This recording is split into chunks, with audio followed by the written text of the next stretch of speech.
Ladies and gentlemen, the reason why I've given that clip for you to watch so that we can be able to have an honest discussion about William Samoei Ruto, so that I can ask you this question. After watching that clip, after looking at William Samoei Ruto, the way he has been talking, the way he has been behaving, do you think William Samoei Ruto can change? If William Samoei Ruto has not changed, even after the demonstrations by the Gen Z and the whole country in general, do you think William Samoei Ruto can change? Because much as people may think that William Samoei Ruto can change, I have a contrary opinion. William Samoei Ruto cannot change his style of leadership.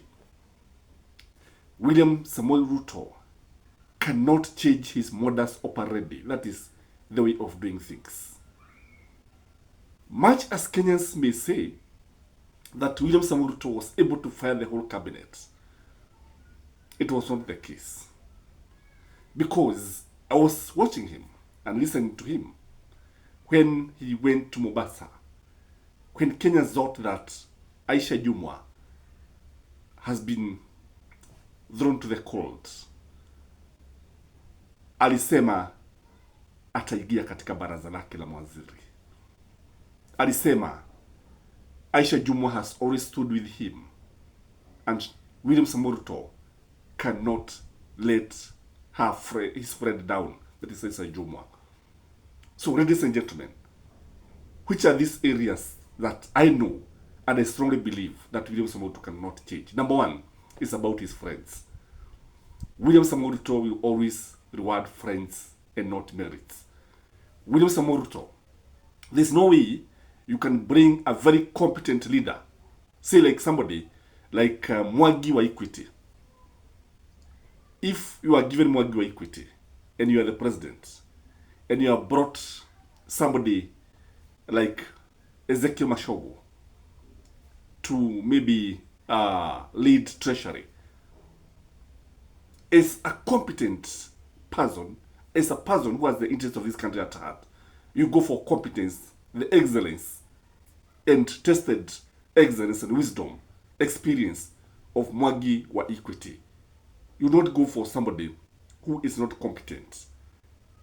If you look at William Samoei Ruto's cabinet, it is very clear that he cannot go for merits. He cannot change his friends. He always rewards his friends. Number two is about the promises.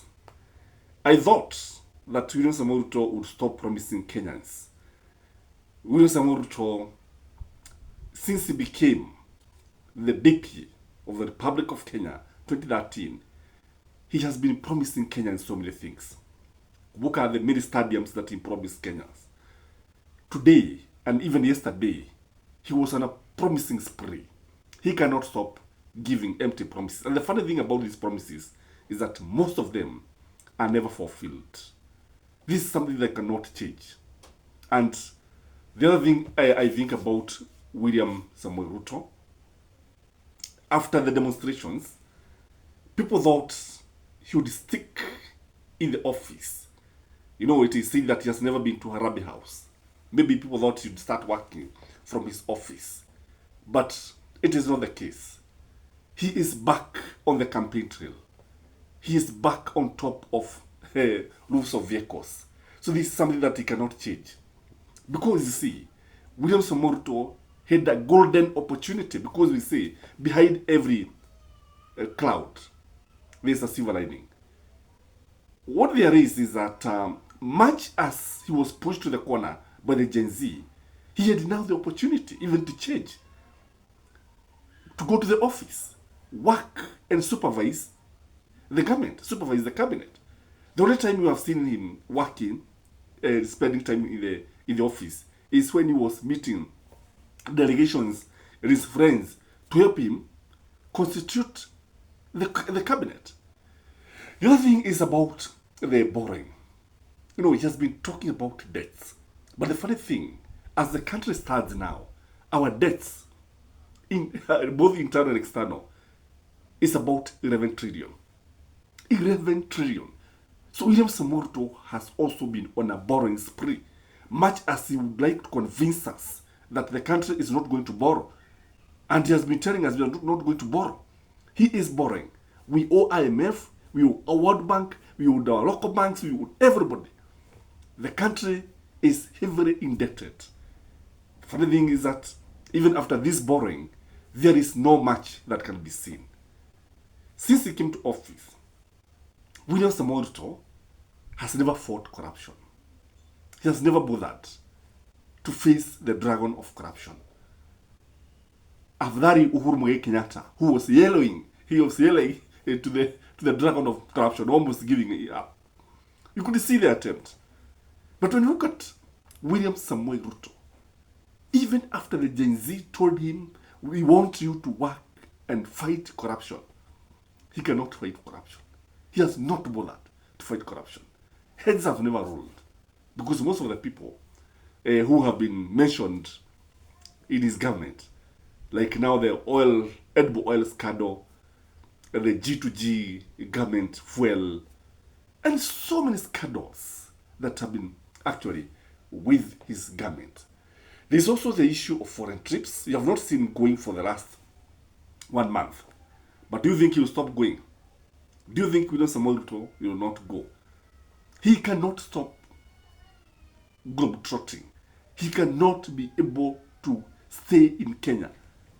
He must. In fact, once things settles down, if things settles down, mtaona vile ataenda. Ataenda zile safari zote ambazo hakwenda huo mwezi mmoja. How do you explain a president who has been to more than 50 countries within less than two years? How do you explain this, ladies and gentlemen?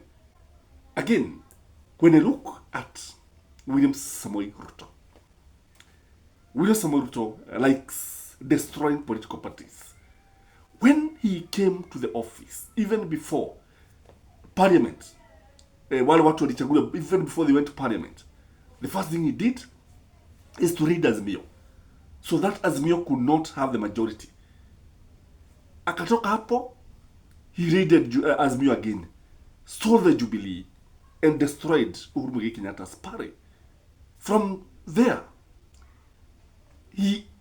unajua hapo beleni alikuwa amechukua ANC, Ford Kenya, and he's been telling them to disband their parties and form one strong national party of UDA.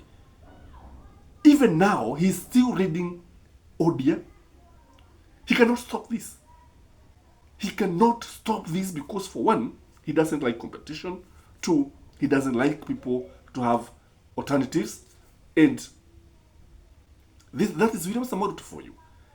Last but not least, William Samoei Ruto will not stop overtaxing Kenyans. The word is overtaxing. If you look at William Samoei Ruto anaweza kufananishwa na Duduvude. Hachi mpaka utoboe mti. Look at the way he has taken the affordable housing project. It's a matter of life and death. Even when people go to courts, he talk about it. He still pushes. You see, because it's about taxing Kenyans. So we have a president who cannot change. Let me tell you, ladies and gentlemen, if you think that William Samoei Ruto can change, he can't change. It is hard to teach the dog, an old dog, new tricks. But sometimes you have to change because of circumstances. Because you see, all what the Gen Z have been talking about is how to make this country better for all of us. Guys, have a blessed weekend ahead. And like this video, share and comment. Till next time, bye-bye.